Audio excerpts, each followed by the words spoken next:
Akasbani Imphal Ngangbam Nganthoi na pau pajari ahanbada maroiba pau Raijya sida Imphal jila gi oina Japanese encephalitis na naba miyoi ahum thengnare. Indian Meteorological Department na hairi Manipur yauna awang nokpolomdamda ngasi akanba nongchugani. Lok Sabha na Operation Sindur gi matangda makata na ngasi khanagani amasung National Education Policy lisingani kun sahi manga pharakpagi kuman thorom ngasi New Delhi gi Bharat Mandapam da pangthokli.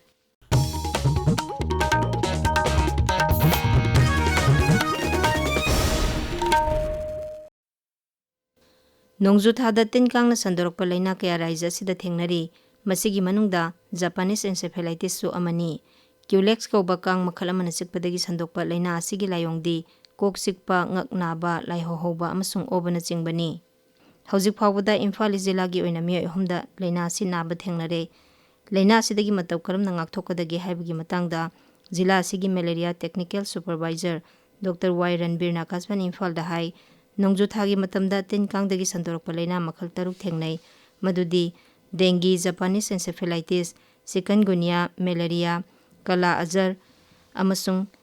filariasis ni masigi manungda dengue malaria amasung Japanese encephalitis na naba Manipurda thengnai aikhoina yumda loiba sa san amadi okna singba seba tawba matamda numit leiringaida tawbigadabani magna hai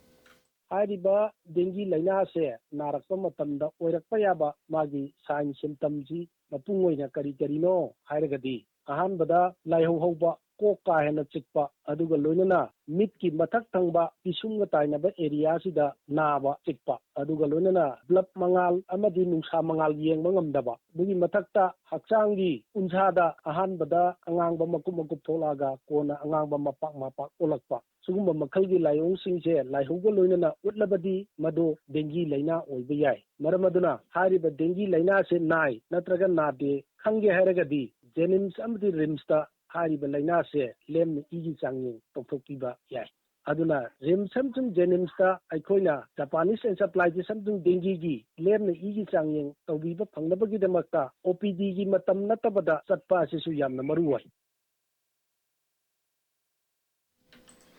Manipur gi singi jila singda security force na paksan na thiba humbagi thabak sathabada yamlaba kusukulai sing phagatle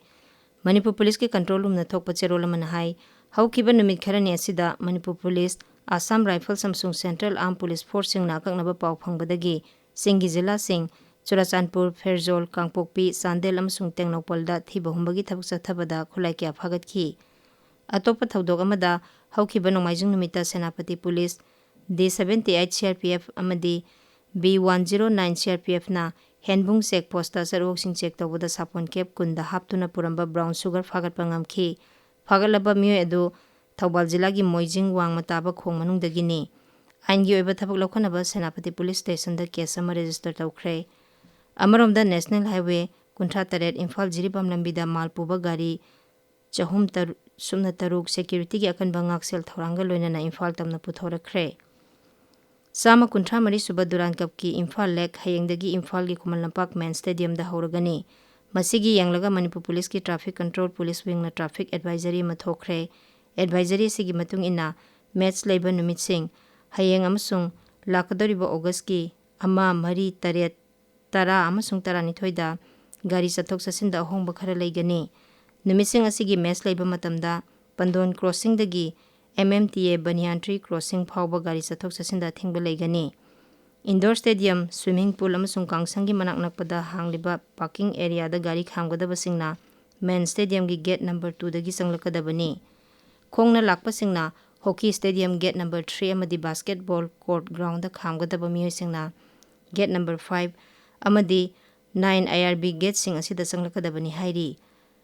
Kumal Lampak Main Stadium gi mapanda akhanana hangliba ISBT ground amasung NCC ground DM University gi campus da su miyamna gari sing thamba yagani hairi hayengi oina numiyung matung pung ama tabadagi Kumal Lampak Sports Complex ki gate hangani hairi Marirak suba South Asian International Games lisingani kunmanga Nepal gi konung Kathmandu gi banquet hall da September gi tang 10 dagi hauragani Manipur gi oina event asida sarugana bakhangelaba sanaroi singna July 13 tagi kuntra phawgi manungda singjamai chinga mathakta leiba All Sports Games Federation gi branch office da laktuna report tawna ba Indian All Sports Games Federation IASGF की general secretary न थादोरक चेरोल अमना खंगहली Indian Meteorological Department हाइरी Rajasthan Bihar Himachal Pradesh Madhya Pradesh अमसुंग Uttar Pradesh की मफम Khardah ngasi akanbadagi ka hena kanba nong churaba yai Manipur yauna awang nongpok lamdamdasu akanba nong chugani hairi amaromda Sikkim Himachal Pradesh amasung Rajasthan gi mafam kyada haukiba pung kunmari asida nong ka hena subadagi mafam kya ising thamjille State Disaster Authority amasung Security Force na isauna ka hena sokhalaba mafam singdagi mi kanbagi thabak sathari Thawbal Jilla gi District Hospital da ngarang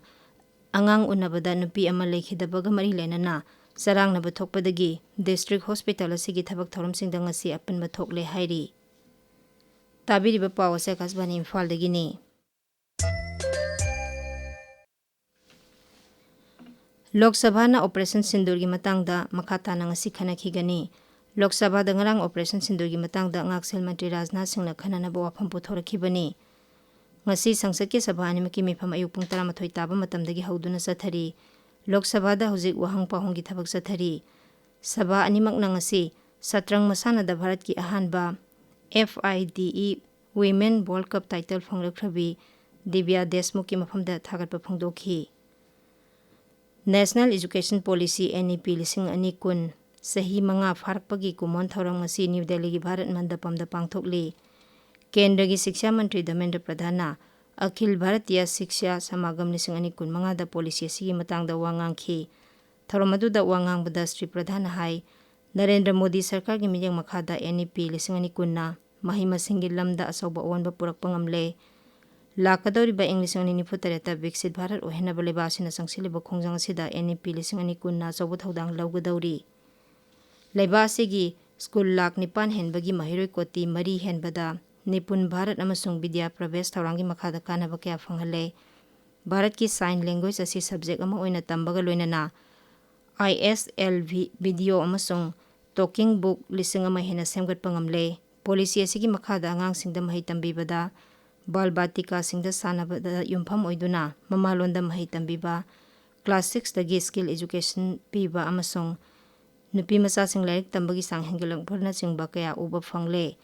Masigi mathakta Nista scheme gi makhada oza lak tara mari henbada training phanghankhre Kasar police na lupa koti taruk lomgi oigadaba yawa tablet lising kun phagatle masiga mari lena namiyo ani amasu fare Assam gi Mukhyamantri Himanta Biswa Sarma na khongthang adu buthagatladuna hai